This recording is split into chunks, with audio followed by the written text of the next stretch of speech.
It was the kind of cold evening that made the city feel even more heartless than usual, the wind slipping through cracked buildings and empty alleyways like it was searching for someone else to forget. On the corner of a busy downtown street, beneath flickering streetlights and the glow of expensive storefronts, sat a little girl wrapped in a thin, oversized sweater that once belonged to someone who had long since disappeared from her life. Today was her birthday. She had turned 9 years old, though no one passing by would have guessed it. No balloons. No cake. No candles. Just a small paper cup with a few coins inside and a cardboard sign that read, "Anything helps. God bless." Her name was Lily, and she had learned long ago that the world moved faster when you were invisible. Cars rushed past. High heels clicked on pavement. Laughter spilled from restaurants filled with warm food and warmer families. Lily watched it all quietly, her stomach aching, not just from hunger, but from the silent wish she carried in her heart. She didn't wish for toys. She didn't wish for a house full of presents. She wished for her mom to stop coughing at night. She wished for a place where the rain didn't drip through the ceiling. She wished for one day that felt normal. As the sky darkened into a deep blue, Lily stood to stretch her numb legs. That was when she noticed something lying near the curb, half hidden under a parked luxury car. It was a leather wallet, thick, heavy, clearly expensive. She glanced around. No one seemed to be looking for it. Her small fingers trembled as she picked it up. The leather was smooth and warm, like it had just slipped from someone's pocket. When she opened it, her breath caught. Inside were crisp $100 bills, more money than she had ever seen in one place. There were black and gold credit cards, a driver's license, and a business card embossed with a name she didn't recognize but one that sounded powerful. The address listed belonged to the tallest building downtown, the one with glass walls that touched the clouds. For a moment, the world grew quiet. Lily imagined what that money could do. Medicine for her mom. A hotel room for the night. Food that wasn't from a shelter line. Shoes without holes. It would be so easy. No one had seen her pick it up. No one would ever know. Her heart pounded loudly in her ears. But then she looked down at her reflection in the shiny leather and heard her mother's voice in her mind, "We may not have anything, Lily, but we still have who we are." Lily closed the wallet firmly. It wasn't hers. And even if the world had been unfair to her, she didn't want to be unfair back. Clutching the wallet tightly against her chest, she began walking toward the tall glass building. It took her nearly 40 minutes on foot, her worn sneakers slapping softly against the pavement. When she finally reached the towering skyscraper, she felt smaller than ever. The lobby alone looked like something out of a movie, marble floors, golden lights, security guards in suits. She hesitated at the door, feeling every pair of eyes turn toward the dirty little girl standing where only executives usually walked. One guard stepped forward, his expression skeptical. "You can't be in here," he said gently but firmly. Lily swallowed hard and held up the wallet with both hands. "I found this," she whispered. "It belongs to the men on the card." The guard exchanged glances with the receptionist, who picked up the phone and made a quick call. Minutes later, the atmosphere shifted. The guard's posture straightened.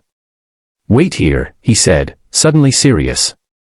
Upstairs, in a massive office overlooking the entire city, billionaire entrepreneur Daniel Harrington had just finished the worst day of his year. Meetings had gone wrong. Investors were pulling out. The media was circling like vultures over rumors of a failing deal. On top of it all, he had realized his wallet was missing, likely lost somewhere between the car and the building. It was an inconvenience, nothing more. Money could be replaced. Cards could be cancelled. But still, it irritated him. When his assistant interrupted to say that a child downstairs claimed to have found it, Daniel almost dismissed it. Almost. Something in her tone made him pause. "Send her up," he said. When the elevator doors opened, Lily stepped out cautiously, escorted by a staff member who looked more confused than she did. The office was enormous, with windows that stretched from floor to ceiling. Daniel stood near his desk, tall and imposing in his tailored suit. But when he saw who walked in, a small girl clutching his wallet like it was a fragile treasure, his expression shifted from annoyance to surprise. Lily walked forward slowly and held it out.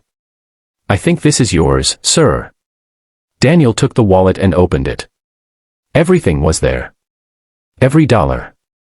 Every card. Untouched. He looked down at her, noticing the thin sweater, the scuffed shoes, the way she tried to stand tall despite clearly being nervous. "You didn't take anything?" he asked quietly. Lily shook her head. "It's not mine." There was no hesitation in her voice. No regret. Just simple truth. Daniel felt something unfamiliar tighten in his chest. "Do you know how much money was in here?" he asked. Lily nodded softly. "Yes, sir." "And you still brought it back?" She hesitated for the first time. "Today is my birthday," she admitted. "And I thought maybe if I did something right, something good might happen too." The room went silent. Daniel blinked. "It's your birthday." She nodded again, staring at the floor now. "I wished for my mom to feel better. She's sick. I don't want money for me. I just want her to stop hurting." The words hit him harder than any failed deal ever could. Daniel had built an empire from nothing. He prided himself on strategy, control, power. But standing in front of him was a child who had nothing and still chose honesty over survival. He thought of his own daughter, who had passed away years ago from an illness money couldn't fix in time. He remembered how small her hand felt in his, how he would have given every dollar he owned for one more birthday with her. And here stood a little girl wishing not for toys or gifts, but for her mother's health. His vision blurred unexpectedly. He turned away for a second, composing himself. "Where is your mother?" he asked gently. That night, instead of returning to a cold alley, Lily rode in the back seat of a warm car beside the most powerful man in the city. Daniel personally drove them to the abandoned building where Lily and her mother had been staying. When he saw the conditions, the leaking ceiling, the thin blanket, the pale woman coughing weakly in the corner, his heart broke completely. Within hours, Lily's mother was admitted to a private hospital under the best care money could provide. Lily was given clean clothes, a hot meal, and a soft bed for the first time in years. But more than that, Daniel stayed. He sat beside her in the hospital waiting room as doctors worked. "Why are you helping us?" Lily asked quietly. Daniel looked at her with eyes that were no longer hardened by business. "Because you reminded me that goodness still exists," he said. "And because today is your birthday." The next morning, Lily woke up to balloons by her hospital chair.